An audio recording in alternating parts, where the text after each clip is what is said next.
morning. I'd like to welcome you to our session this morning, as you can see, on the status of women in conflict and post-conflict areas. This is an historic day, as you know. This is the first day of the meetings of the UN Commission on the Status of Women, and it is also the first time that the American Society of Criminology's Division of Women and Crime are sponsoring side events during this meeting. In fact, there will be 4 of them during this meeting, including this one. It's also important to note that the American Society of Criminology is enjoying its new consultative status with ECOSOC, and we are pleased to be a part of this. The American Society of Criminology is a large group of almost 5,000 members, and the 2 largest divisions of that group are the Division of Women and Crime and the Division of International Criminology. And I'm pleased that the chairs of both of those sections are here with us today. My name is Jay Albanese. I am president of Criminologists Without Borders, and I'm the ASC liaison to the United Nations. A few important things to note here.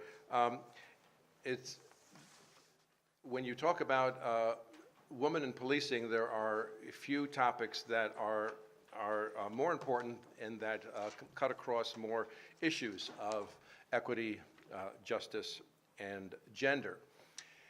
And before we get started, there's a few things. First, let me say, in organizing the panels today and at this meeting, there were a handful of people who did most of the work. As all of you know, those of you who have organized things in your life, there's always the organizers, and we're pleased to have them with us.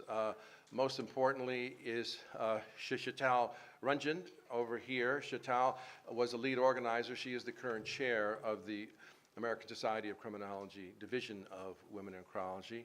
There's Dawn Bichner here. Dawn is the UN liaison for the World Society of Victimology. She was also a principal organizer.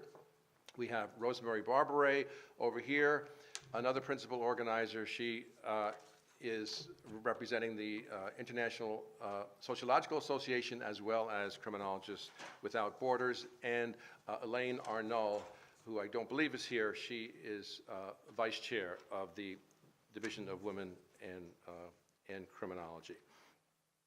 Okay, a few things here before we introduce. It's important to know that this panel is a very distinguished panel. We have several people who are practitioners currently in the field who will be introduced. We have several people who are researchers, and we have several people who have both done research and practice, as you will find out when they talk about the work they have done. We have a few housekeeping tips before we get underway. If you could please silence your phones during the session, that would be helpful. Please sit or stand rather than sitting on a floor. And with questions, we will hold questions till the end. Each speaker will speak for no more than 10 minutes.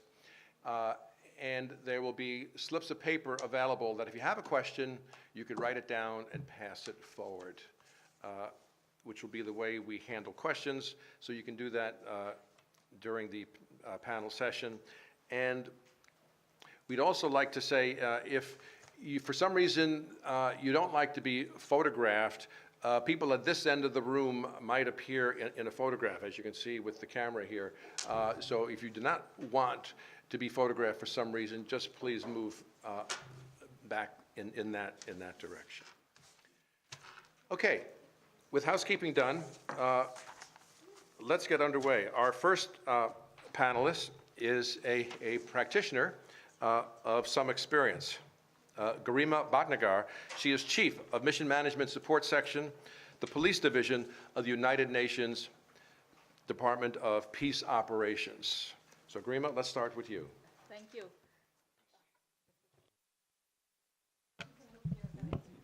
All right. Being here earlier, I dealt with Darfur and other missions, and now I'm heading the same section. So it's great. Without losing more time, let me just get on to the presentation as the time is limited. I'm going to talk to you on gender representation in the UN, the role of UN as well as the role of women in the UN. So I'll be more visual, and I'm going to start with a movie just straight ahead. so you know what it is all about. That, you know, the world is a very complicated place and with a lot of conflict around the world. And as we enter conflict, the United Nations passes on various type of mandates from law enforcement, interim law enforcement, to capacity building, to operational support. So depending on whatever mandate we have, we tailor ourselves and our responses accordingly within the United Nations police.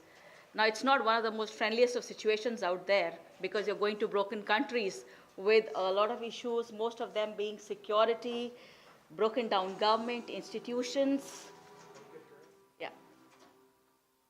So this is what we do.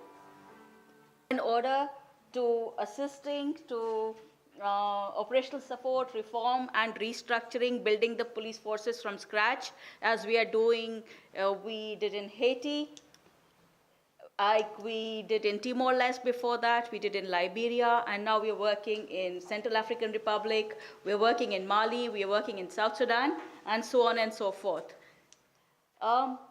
If you see this diagram, you'll find from 1960, when the first UN mission in Congo started, till 2018, the tasks of the UN police have become more complex, more multitasking is required, right from monitoring and humanitarian assistance to integrated approach, law enforcement, reform, restructuring, and in future, we don't know what all.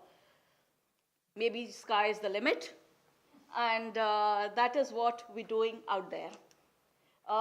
In that context, over a period of time, the relevance of women in the UN has obviously been always there, but it's become to be recognized more and more.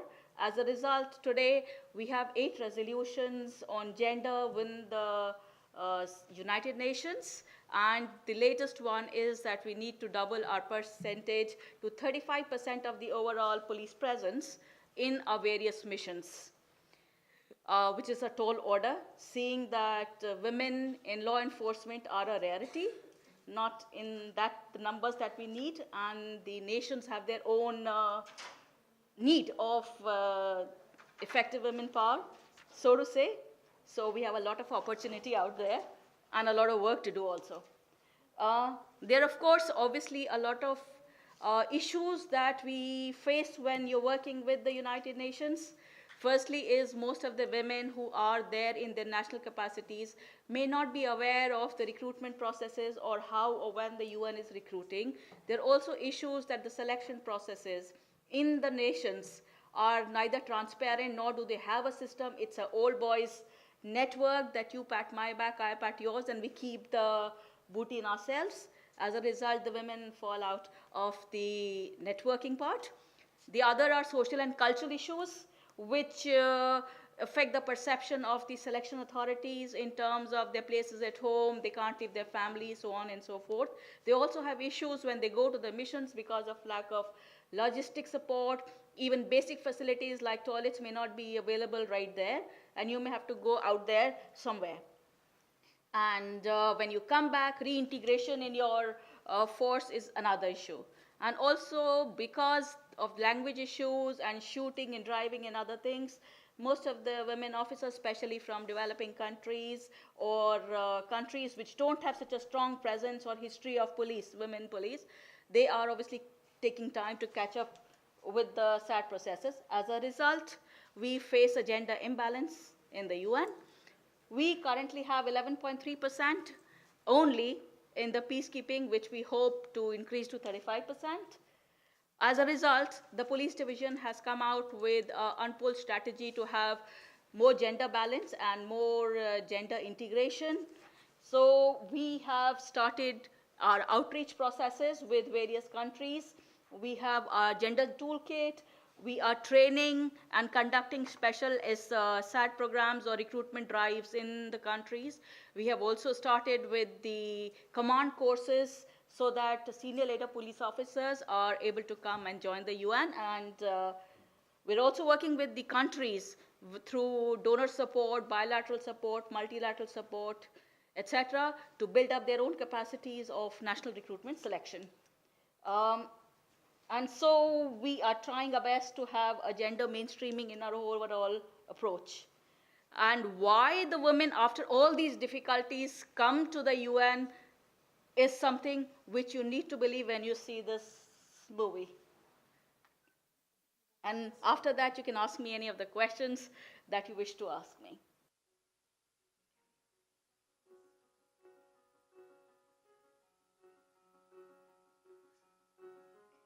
So I think we might be running short of time. And so the Female Peacekeeper Year of the Award is right here in front of you. We have so many ladies who got the award, and she is the Female Peacekeeper of 2018 from Ghana. That's Phyllis Emma, and she's a mother of 3 children and still going strong in the UN. Thank you. Thank you very much. Thank you very much, Karima.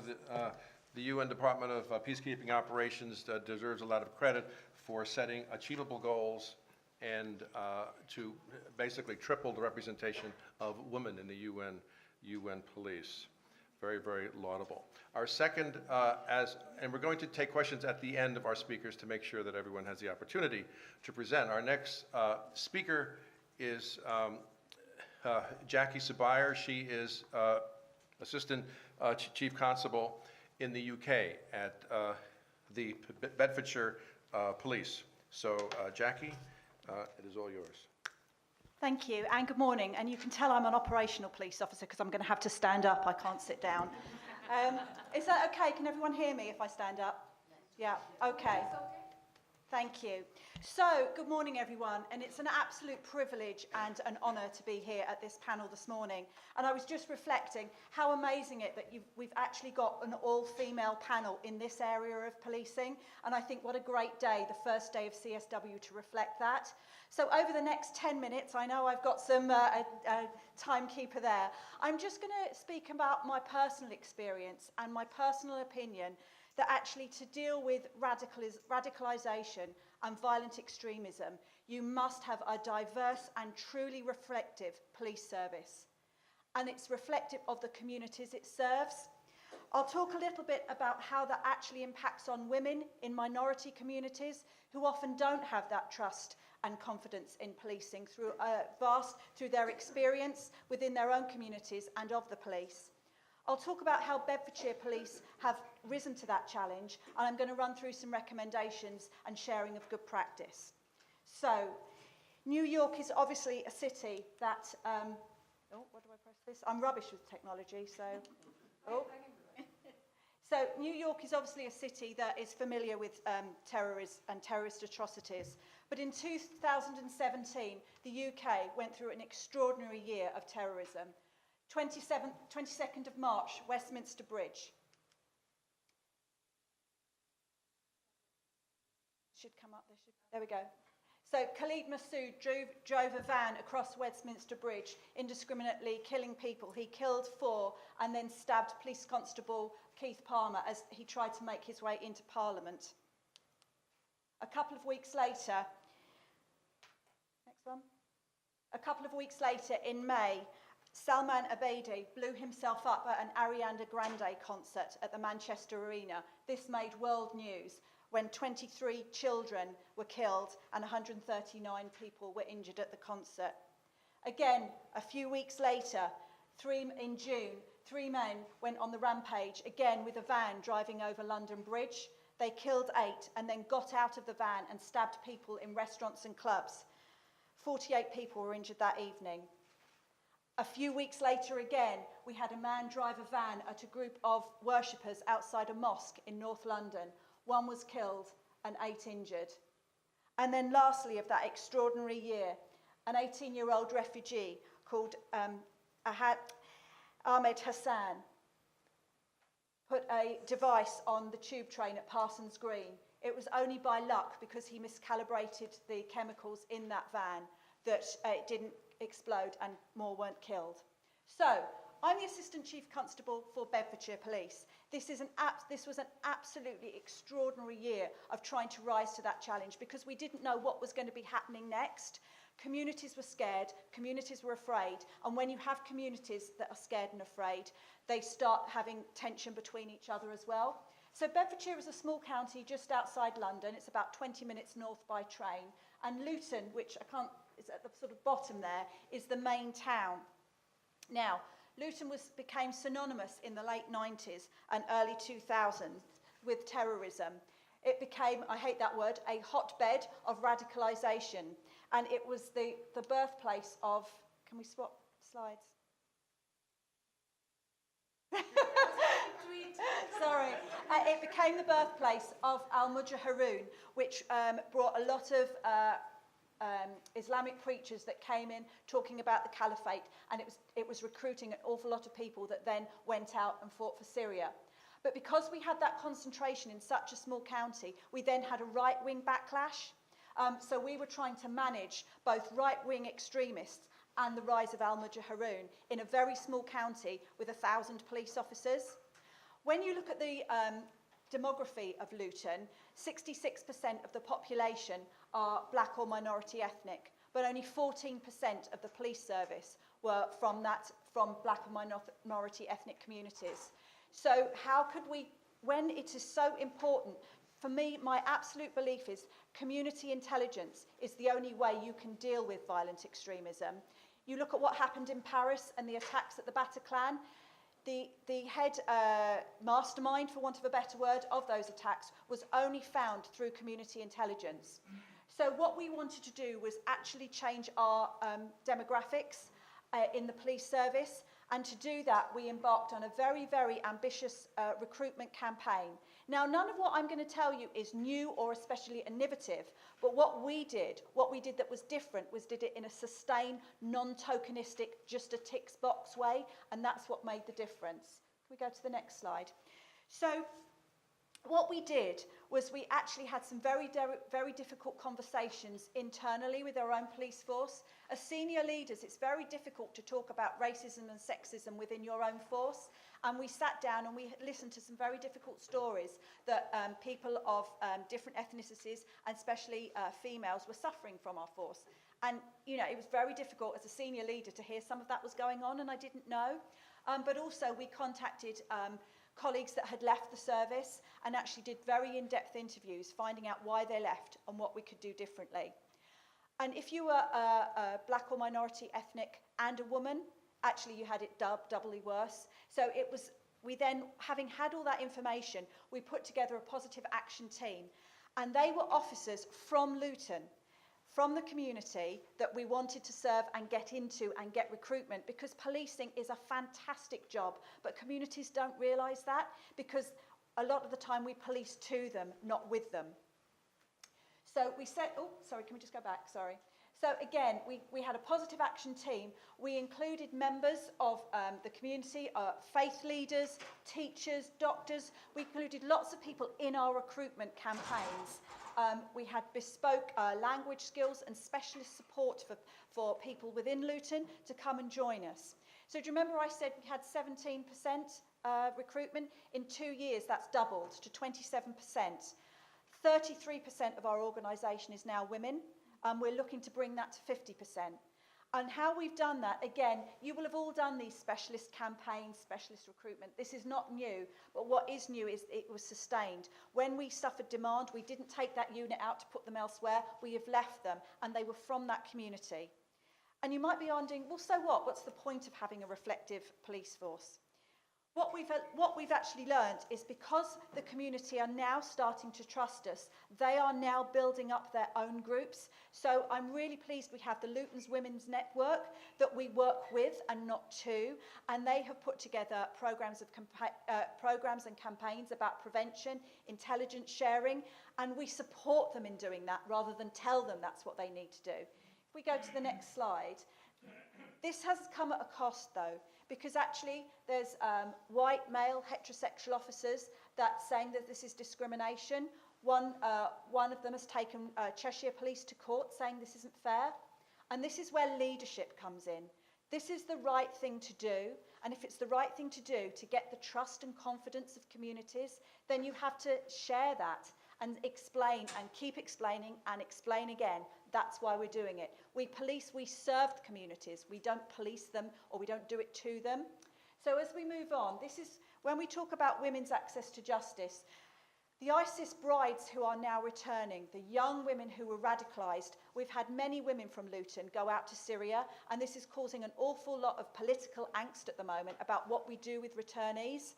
Because we've got so much trust and confidence with our communities and with teachers and higher education providers, we are now working with them to understand how young women are being radicalised and what we can do to prevent them, and then teaching the teachers, we call it RAP training, so workshops to raise awareness around prevent, to help people identify the signs that people are being radicalised, so we can put prevention in at an early stage. So, I've been told I've got 1 minute left, but I'm going to share this slide because I love this slide.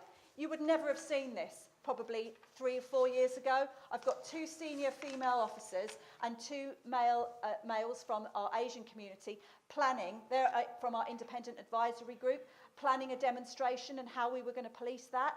So we're working together with our communities. Next slide. This was me a couple of weeks ago, I'm the little one. At a mosque where we're talking about child sexual abuse with male members of the community and grooming. That would never have happened if we did not have that trust and beginning of those trusting relationships. So finally, some recommendations. You have to work with your education service providers to provide bespoke training about the prevention of radicalisation. You should consider publishing your diversity data because actually then communities can see how you're changing. We have equality impact assessments on all of our policies, and just believe in what you're doing. You will have difficulties in recruiting, but actually it's the right thing to do. And I'm just honoured to be able to present to you this morning. Thank you.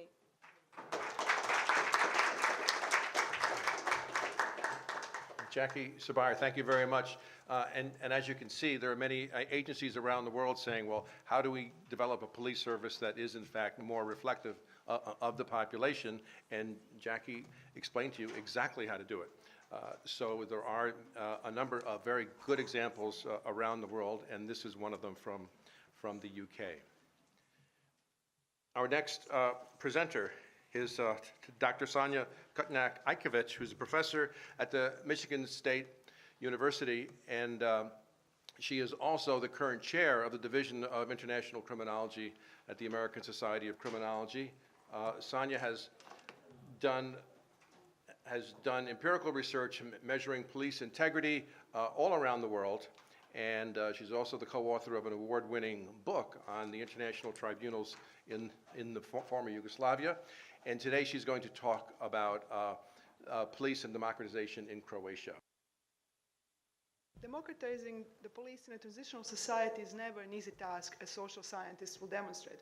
It is a particularly complex process when it involves teaching the police to respect human rights, including the rights of women and children, in post-conflict societies. Hi, I'm Sonia Kutnak-Ijkevich from Michigan State University, and I'll be sharing with you the lessons that my co-author Krunoslav Borovac from the Croatian Ministry of the Interior and I have learned through our research on the democratization of the Croatian police. This paper directly addresses the priority theme of the 63rd meeting of the CSW of providing equal protection and access to public services. In the plan called the UN Developmental Goals, the UN is saying, how can a country have a peace without justice, without human rights, without government based on the rule of law? And indeed, this paper discusses the evolution of the protection of human rights by the police in light of police democratization in a transitional society, and illustrates domestic and international push to have an effective, accountable, and inclusive police in accordance with the UN goals 5, 16, and 17. So a few words about methodology. I'm not going to go into detail here. I'm not going to bother you with too much, but just a few words.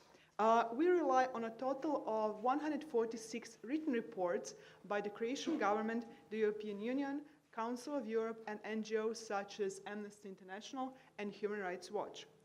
To assess whether and how the nature of police violations of human rights has changed over time, we analyze the nature of human rights violations during 3 time periods, starting with 1990 and ending with 2013, when Croatia became a European Union member. This is the time when apparently certain standards of human rights have been achieved. So let's talk about these 3 periods. The first period is starting in 1990 until 1995. So in 1990, Croatia started the democratization process and launched a change in the Croatian constitution, ending the monopoly of the Communist Party and introducing a multi-party system of government. The democratization process was just starting when the war broke out in Croatia, and shortly thereafter, Croatia officially declared independence from the former Yugoslavia on June 25, 1991.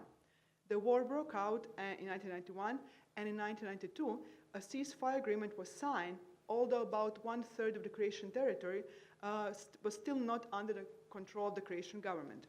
The war officially ended in 1995 with the Dayton Peace Accord. So the first period was completely dominated by the war and the consequences of the war. The reports of human rights violations during this period focused almost exclusively on ethnic discrimination as a major source of human rights violations. The key emphasis in the reports was on war crimes, the lack of punishment of the perpetrators, and the limited protection of the victims. Reported violations of human rights do not mention women at all, unless their rights have been abused because of their ethnicity. The second period was marked with a war was over attitude and the peaceful integration of Eastern Slavonia and a restart of the democratization process. In 1996, the United Nations peacekeeping operation, just talked about the peacekeeping operations, was established in Eastern Slavonia to monitor the demilitarization and ensure peaceful reintegration of the territory into Croatia. The same year, 1996, the Permanent Council of the Organization for Security and Cooperation in Europe established its own mission in Croatia to provide assistance and expertise in the field of the protection of human rights and of the rights of persons belonging to national minorities. The criminal justice legislative reform was completed during this period as well, with the new criminal code, criminal procedural code, and the police law being passed during this period. Croatia also ratified the European Convention of Human Rights in 1997, which gave Croatian citizens the right to sue their government before the European Court of Human Rights. In addition to this judicial oversight, Croatia has become the subject of the non-judicial oversight by the European Committee for the Prevention of Torture and Inhumane and Degrading Treatment or Punishment. While most of the reports we analyzed during this intermediate period discuss human rights violations committed during the recent war, new issues relating to police violations of human rights began to emerge. You can see them on the slide with the pink. Such as violations of journalists' human rights, violations suffered by various human rights activists, and human rights violations committed during the investigation of suspects. Yet, as Amnesty International notes, because so many human rights in Croatia stem from the recent armed conflicts there and in neighboring Bosnia and Herzegovina, there is a widespread misconception in Croatia that human rights are essentially an issue affecting national minorities. Consequently, despite the domestic and international avenues opening up for reports about the abuse of women's rights, the reports still do not address any such issues. The third period is characterized by excessive reforms in both the legal foundation and the organizational structure of the government, particularly driven by Croatia's endeavor to join the European Union. So after extensive democratization and everything else, finally on July 1st, 2013, Croatia has become the 28th member of the European Union. So this is the time period in which a number of domestic institutions of democratic government became operational. The Ombudsman, established in the prior period, has continued to work and expand its scope. During this period, Croatia also extended domestic monitoring with the newly established ombudsmen such as the Ombudsman for Gender Equality, Ombudsman for Children, and Ombudsman for Persons with Disabilities. The reform of the Croatian police, the establishment and operation of these additional ombudsmen, and the overall reform of the criminal justice system notwithstanding, the effects of the war still lingered in Croatia as Croatia faced the slow return of refugees, ethnic discrimination, and only gradual improvement of the cooperation with the International Criminal Tribunal for the former Yugoslavia.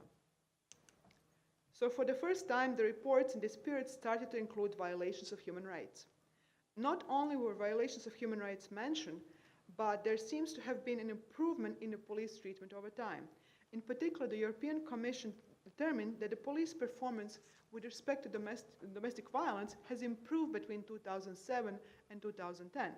The police continue to act appropriately in cases of family violence. Similarly, the Croatian Ombudsman for Gender Equality started to evaluate the police activities in the cases of domestic violence more positively. In the report for 2013, the Ombudsman said the need for continuing police education on the topic of gender equality and appropriate procedures should be made during domestic violence interventions. In addition, the Ombudsman said that while police officers had no problem recognizing physical violence, they were not able to recognize economic violence against women, being defined as banning or preventing the use of joint or personal property, disposing of personal income or property acquired through personal work or inheritance, preventing employment, or denying means for maintaining common household or child care. So let's now talk about the policy recommendations.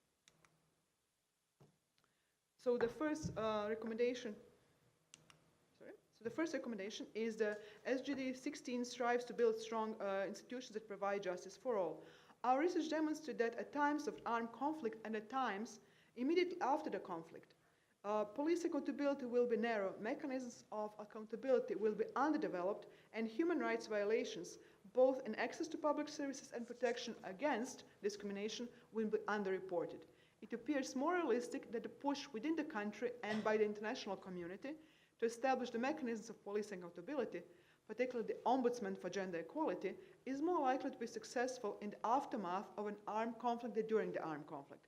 At the same time, it is more likely that a higher proportion of women would be included in the government in the post-conflict period and can help shape the governmental policy toward greater gender equality.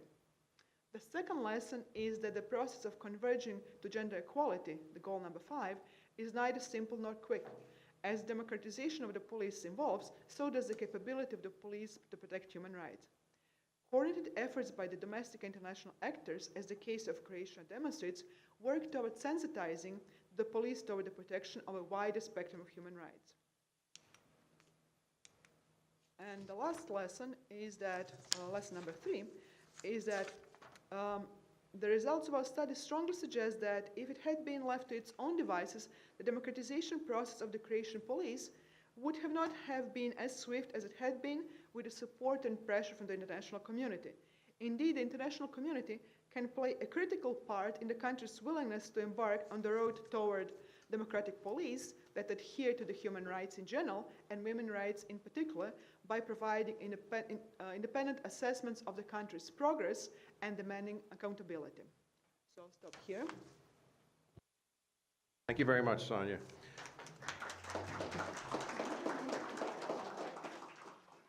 To note that the example she gives of Croatia is another positive example where the combination of pressure from the international community, international support for the efforts, leads to a higher priority for the protection of human rights, which includes, of course, the protection of women from domestic violence and other rights violations. And a very interesting case study.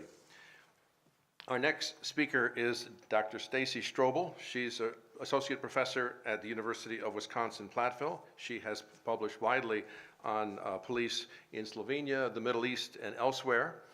I'll take this opportunity to also point out there is a reading list available, I believe, in the back of the room that cites some of the work that some of our presenters are, in fact, talking about that you could look up at your leisure. Stacy's taking this to the next step to talk about women and what works in post-conflict policing.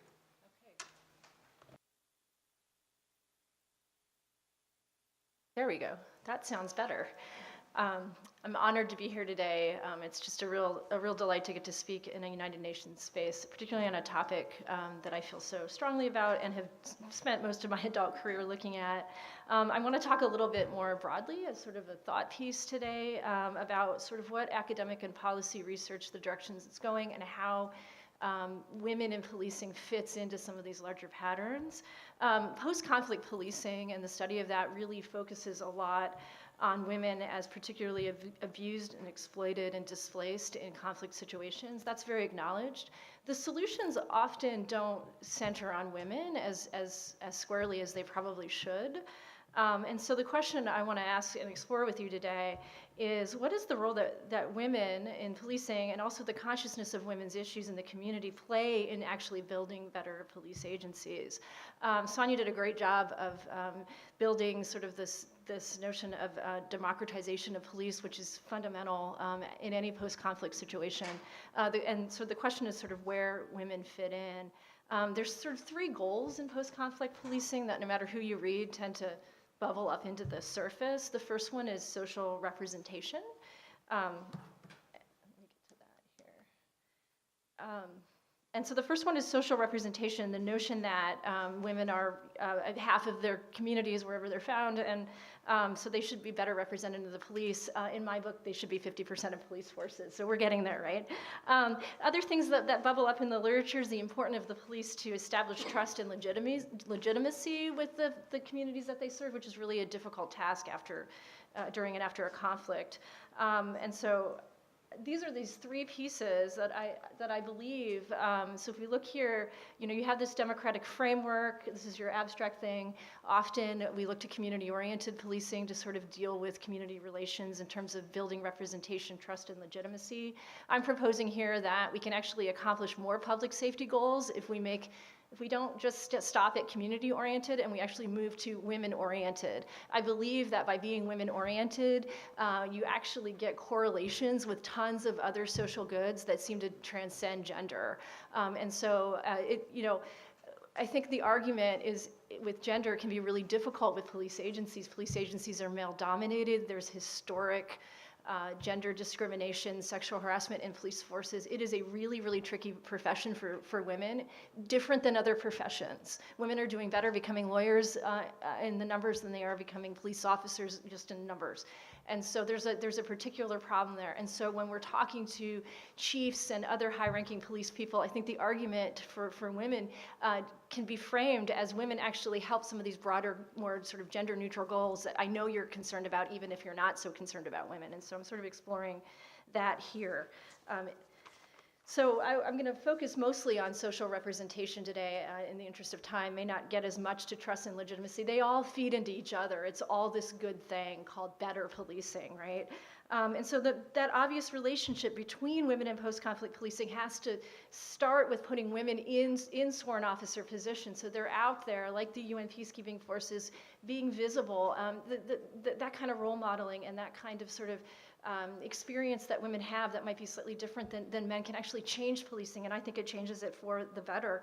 I show here Captain Sherry Maples, who unfortunately is recently deceased, but was a big part of the huge community policing and gender integration of the Madison Police Department in the 1980s under Chief David Cooper. It was super progressive and a positive example in the United States of gender integration. Actually, the United States is in decline. We are losing police women by the numbers ever so slightly. We'll see if this, is only a blip in the data. But we have to be really, really concerned that in a global north space that we think is okay for policing for women is actually in real crisis, and we see it better in some other places. I want to show some statistics here. Take a gander. We don't have time to go through all of it, but national police forces, which is what I study, the more than the international peacekeeping forces, though they're connected. We have mostly less than a quarter female in any institutions. A UN report recently said across the world only 9% of all police are women. It's really a low number. And we see Estonia as our big winner with over a third. So anybody from Estonia here? Rock on, that's great. And we also see spaces where we don't have any sworn female officers. So there's a lot going on here. And so the status of women and the commission here can really look at policing and see some really positive work that can be done. It's an excellent challenge. Okay, and again, this might seem a little bit, I do believe in sort of gender responsivity and sort of gender specific sort of police programming when it comes to women's issues of domestic violence and child abuse and juvenile issues and so on. It might be slightly antithetical to folks that tend to be a little bit more rights and gender equality based.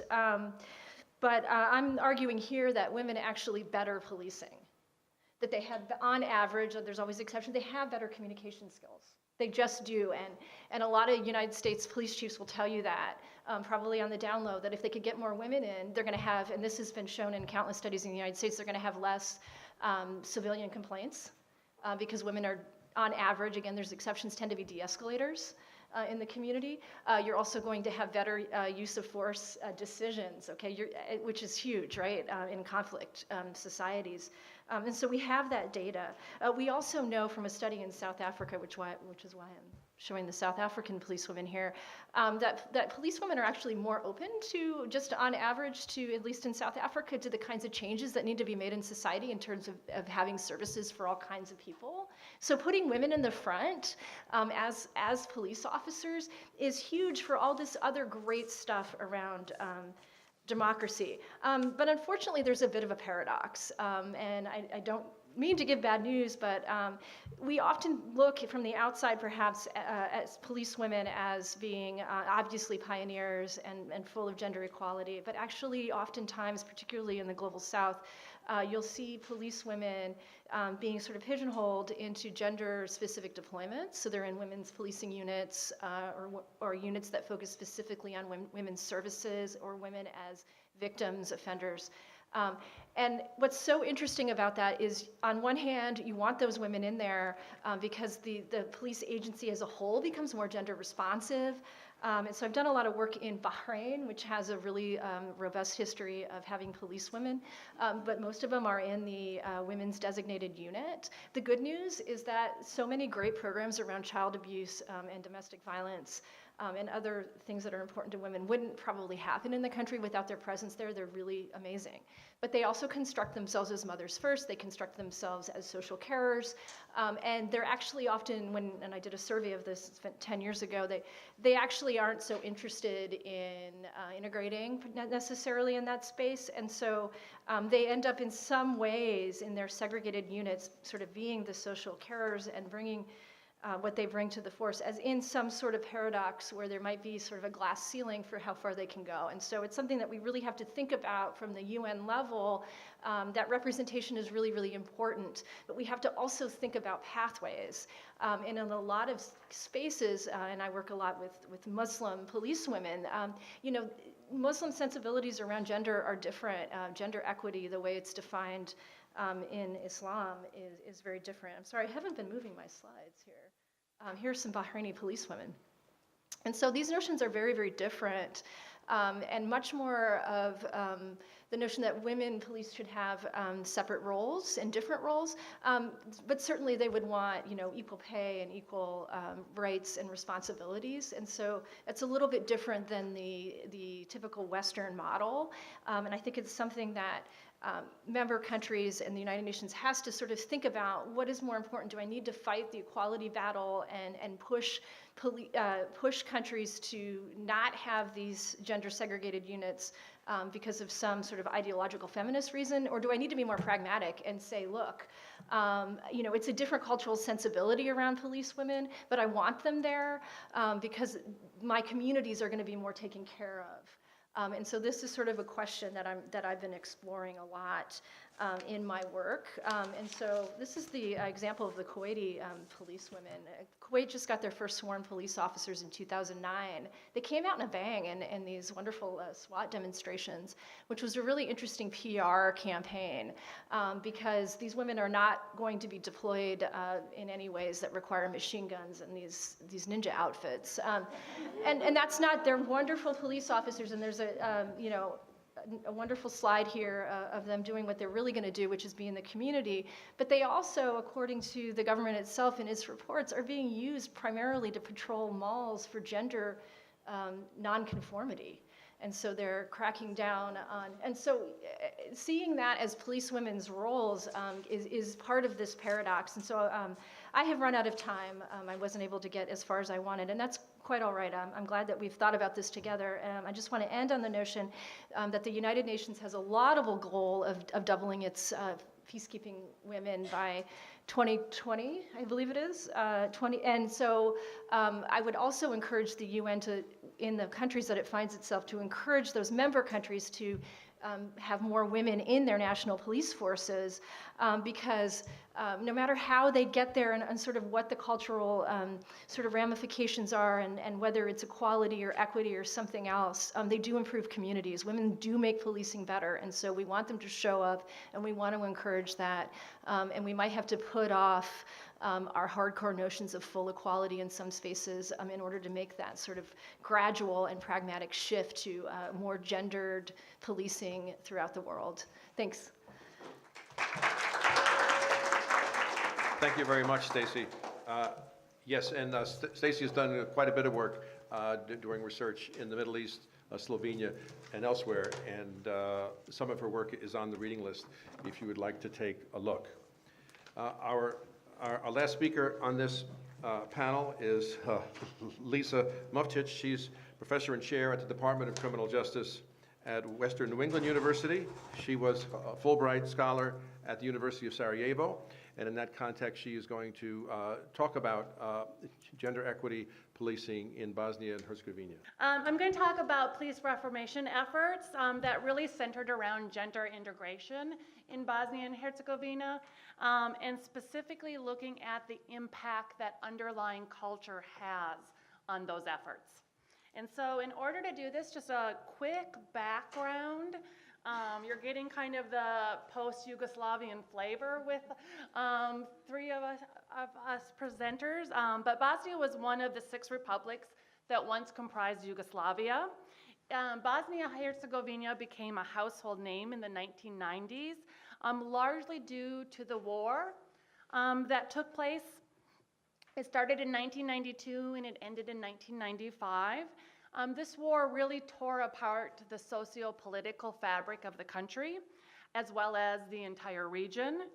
Peace talks accumulated in December of 1995, and this resulted in a ceasefire being signed between Bosnia, Croatia, and Serbia. This also resulted in the development of a constitution, what is often referred to as the Dayton Peace Accord. The end result of the war was an estimated 102,000 deaths, 2 million refugees, 2,000 civilians missing, destruction of the nation's infrastructure, a depressed economy, and vast political as well as economic transformations.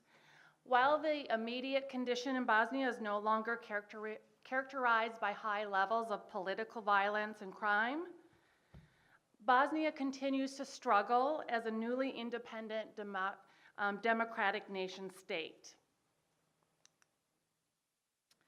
The police, in the immediate post-conflict years, played a very critical role in the establishment and maintenance of peace in Bosnia.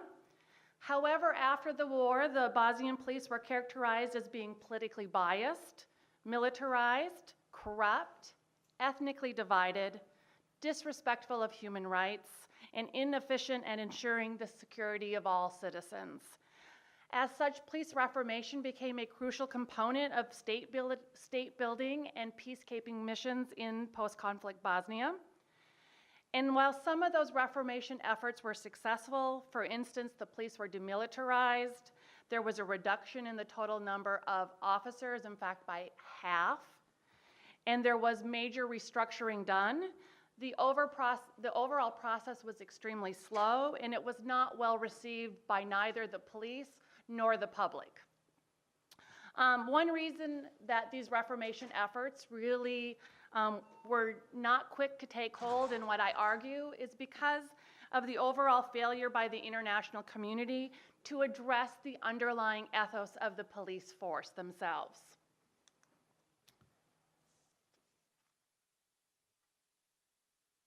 This inability to really understand the local police culture is unfortunate because according to Workman and Stark in 2017, police culture is frequently identified as a significant obstacle in organizational change. In Bosnia-Herzegovina, police culture is heavily steeped in traditions of patriarchy and sexism, which were really exacerbated by the war. Such traditions are in direct contrast to the democratic policing initiatives that were mandated by the Reformation process, and this included gender integration of the police force, as well as the enforcement of laws that began to criminalize gender-based violence. We know that in almost every instance, the impetus for women's entry into the police force has been the existence of a social crisis, followed by a call for change and reformation. This was also the case in Bosnia, where the number of women that were in the police force has more than doubled in the post-war years. So if you look, estimates of the number of women involved in law enforcement were right around about 3%. Most of this did not involve street patrol, but had to do with more desk policing. By 2010, the efforts at gender integration had about doubled. But if we look at Stacey's, or we remember looking at Stacey's chart, Bosnia is still way at the bottom, right? So right now, currently, there's about 7% of police officers in Bosnia who are female. It was the UN mission in Bosnia that was tasked with overseeing this police restructuring process. They pushed for gender integration to become the primary focus of the post-war Reformation endeavor. And this largely took the form of female recruitment. There were some also pushes to make the police force more ethnically diverse. And so in cases, if you could hire a female who was also an ethnic minority, you got a 2-for-1, and this was a big push as well. So while this was touted as successful, right, they increased the police force, the number of women involved in policing by double. The gender integration involves more than simply hiring female officers. Gender integration is predicated on an awareness as well as successful remedy of gender differences and inequalities within an agency. And this should include a general understanding that the part police culture plays, especially things such as patriarchal and sexist beliefs, have on policing and the need for these to evolve to better integrate women into the police force. So for the past decade, I have been studying law enforcement responses to domestic violence generally, but I've also been exploring how police culture impacts how we police gender-based violence, and this has also included the role this has played within those police reformation efforts. Pertaining to gender integration, I've sought to answer really 3 simple questions. The first one are the police receptive to the international community's attempts to gender diversify their force? This is a very basic question, but one that was not asked when the UN was really pushing gender integration. The second question is, what do the police think about the effectiveness of females in terms of job performance, right? So essentially, what do male police officers think about their female colleagues? Again, something that wasn't asked. And then lastly, how do male officers' overall attitudes towards women influence their perceptions about the effectiveness of female police officers? Overall, the results of my work that has involved interviewing different segments of law enforcement in Bosnia indicates that Bosnian policemen hold rather favorable attitudes towards their female counterparts. In fact, about 3 out of 4 of police officers surveyed agreed that women were as effective as men when it comes to performing all aspects of police work. But closer analysis of the data suggests that many of the officers surveyed still cling to rather traditional, stereotypical views of policing. Several of the men thought that women would be most effective in police work that was more aligned to their feminine characteristics.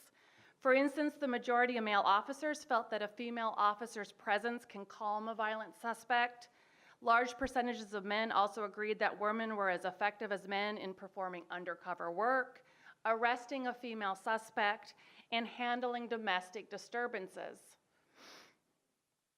Half of the men did not agree that women were as effective at controlling crowds, arresting an intoxicated suspect, or arresting a known felon.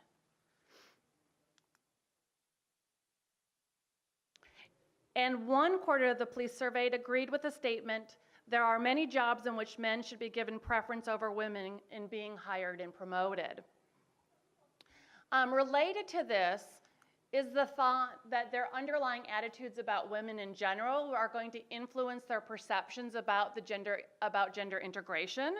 And as I suspected this was true, if an officer held conservative sexist attitudes towards women in general, he was more likely to also hold such attitudes towards his female colleagues.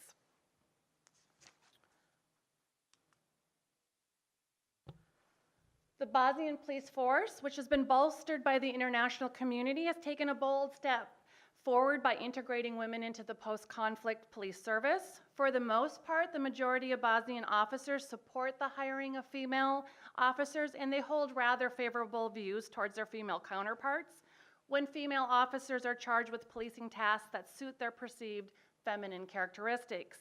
These findings correspond with the broader base of research that asserts that while gender integration efforts may lead to more females on the force, entrenched gender roles, attitudes, and behavior remain largely consistent among police officers.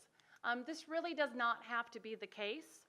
Gender integration efforts need to shift away from simple sex ratio quotas to gender equality and gender-neutral policies.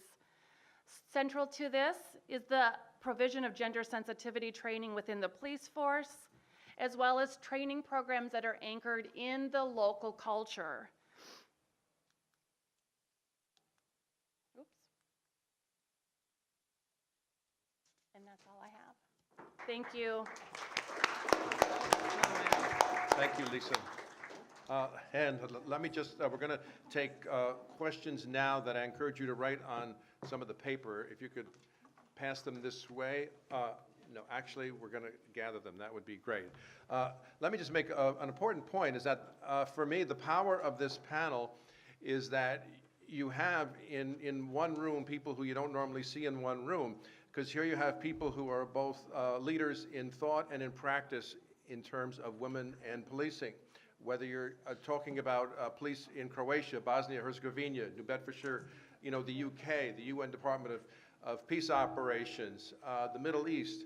A lot of the good work that's going on around the world is happening because of the work of the people who are sitting in this room and people like them. So I do appreciate them coming here. Okay, we have some questions. Okay, which of course requires reading.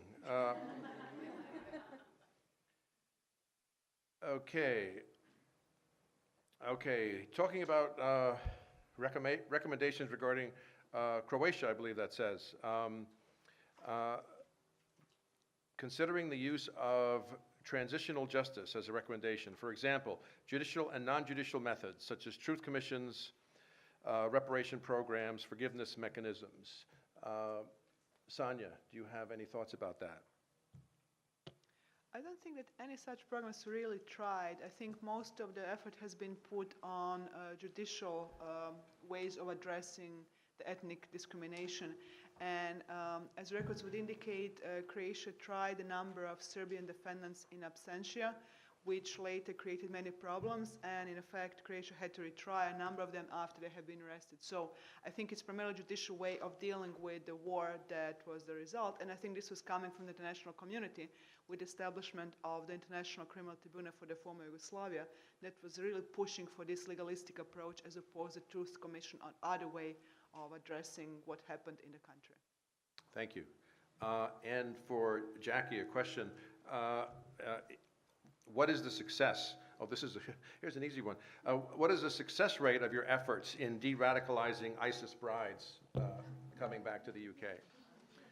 Give me an easy question. Yeah. It's really difficult at the moment. So basically, where we have people come back in, they will be arrested and processed. But what we do, we try and look for those triggers that radicalise them in the first place. So it's a new phenomenon, so I couldn't give you percentages now, and actually I'm probably not allowed to give you percentages now either. But certainly we have had a number of returnees come in, and all of them are debriefed. They either go through the criminal justice process, but what we try and do a lot of time is safeguarding and actually protect them going forward as well. So each case is looked at individually, but again, it's how we deal with them will actually have a really strong impact on the community, and it's something that we are struggling with at the moment. Very good, thank you. And Grima, this one is, I guess, primarily for you. Taking into account the UN still functions based on the structure under which it was established, don't you think that given the nature of the new conflicts, terrorism and so forth, that the structure of UN policing needs reform in any way? No, I definitely agree, and UN is seized of the matter, and in recent times, UN has come out with a number of policies and in terms of both strategic guidance framework as well as guidelines and others, and we are taking on new issues like counter-terrorism and other similar fields, especially seriously organized crime, gender issues, terrorism, etc. on board, and I think we'll reach there with the rest of the world very soon, and we are already on the way. Thank you. And for you, Stacy, could you expand a little bit on what you said about policewomen in Kuwait in shopping malls looking for, religious, cultural violations? Yeah, it seems to be that a big part of, there's a couple things that are notable about what Kuwaiti policewomen seem to be doing from what we can see, and I have not been able to be on the ground ethnographically like I have in some of the other Middle Eastern countries, but there seem to be very much used to go into malls and look for gender nonconformity, whether it's, and that's mostly around LGBTQ type expressions in terms of clothing and so forth, that they are potentially giving out citations for those things, as well as other things. It's not an incredibly strict country. This isn't like the Mutawa in Saudi Arabia, but it's still potentially using policewomen to do something that probably isn't in the best interest of human rights, which is often the case, which is why I see a paradox in many of the spaces that I've worked in. The other thing that they do quite a bit around the Arabian Gulf is deal with the sort of problem with domestic migrant housekeepers, live-in housekeepers who have a number of problems and aren't properly regulated and protected within these countries. They end up in police stations either as victims or perpetrators, and policewomen are dealing with that. A lot of people who work with migrant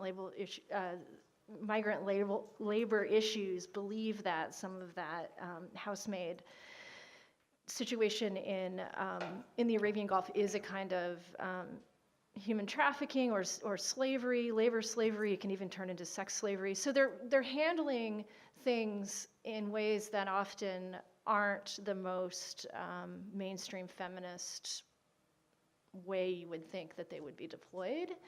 And so that's, I think, a paradox to think about. But they also do really great stuff, like I said, around developing domestic violence solutions, developing the juvenile justice system. I mean, so it's such an interesting bag of things that are going on. But I just caution as an academic looking at it as deeply and probably too deeply, is just don't assume when you see a policewoman in a uniform that her perception of herself is what you think her perception of herself might be. They often aren't the crusading pioneers that in some of these global south spaces as we might assume. But there also should be respected and are doing a wonderful job within their profession, and so there needs to be a space to sort of recognize some of those nuances. Thank you, Stacy.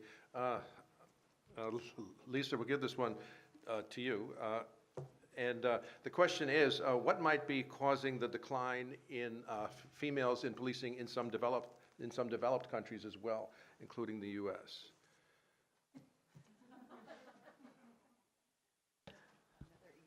Oh my.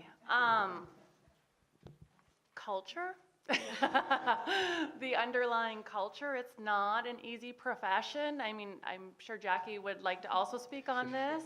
It is not an easy profession to be a woman within. And I know in the case in Bosnia, because it really was not an option for most women, the idea of going into law enforcement has positives in terms of it's a job and it's a guaranteed salary, but it has a lot of negatives, including misperceptions about what female officers can and cannot do. One of the things that came across for a lot of the women that I interviewed was just even the lack of space for them within the police force physically. They would show up and the men would go to the locker room to change, but because prior to the war there had been no locker rooms for women or bathrooms, they had to come in their uniform.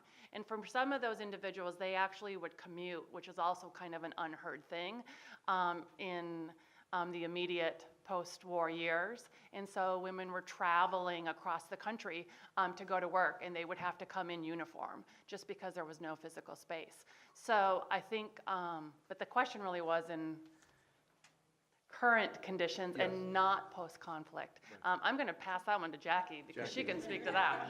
That's not my area. So I've been a police officer for 26 years. It's interesting. So I have done everything that my gender's told me not to be. I was the first female detective on the murder teams. I have fought and struggled to get where I have been, but things have changed, and they are changing. And I think, but people are leaving because it is tough. You know, there is still sexism. It is still difficult, but what we are doing, I think probably the two things I would suggest is we're really looking at flexible working and different routes in and out to the traditional police officer. You sign up for 30 years. We've got a whole host of that I can, talk about to whoever might be interested afterward, a whole suite of things that we're looking through. And the importance of role models, I can't tell you how important it is. So the three most senior positions, policing positions in the UK, are all held by women at the moment. That has a tremendous amount of appeal, bringing people in, and now I'm in a situation where I can make a difference. I don't forget those young women behind me, and absolutely I'm really focused on their careers and take the time to give them the support that I didn't have when I joined. So there's a load of things we're doing, but it is a really, really tough job, and if you're a woman, it's even tougher, I think, but it's a fantastic job. Thank you very much. And we have to go, okay, so, okay, all right. All right, Grima, you're going to have the last word then. And the question is, given the fact there are a growing number of female officers in law enforcement who are susceptible to sexual harassment, misconduct, what mechanisms are in place to prevent gender-based harassment and provide support services? I hope they're talking with reference to the UN missions. So I can answer only specifically with regards to the UN missions, because each country has its own strategy and gender-based violence mechanisms. So within the US, we have the Strategic Guidance Framework, which has a number of policies and guidelines as to how to establish SGBV unit sections. We're also working on bilateral and multilateral basis with countries which are specializing and which have strong gender violence units in our mission areas. Besides that, within the mission settings, what we do is through patrolling, through the protection of civilian mandates that we have strong community policing systems in place through our SGF, and also we are coordinating with UN Women, with various UN agencies, with UNDP and others to set in very strong sexual violence prevention agendas. And the officers who go in the field are trained in the mission also, and also in their host countries in pre-deployment phase as to how to handle such issues and to take them on within the system in an effective manner. Okay. Thank you very much. We're going to have to end it there. I'd like to thank you all for attending. If you would like to come up and exchange business cards or chat with anyone on the panel, they'll be here for a few minutes. In the back of the room, we have brochures about a number of the agencies and some of the work that was talked about today. Thank you very much for coming, and thank you all, especially to our panelists.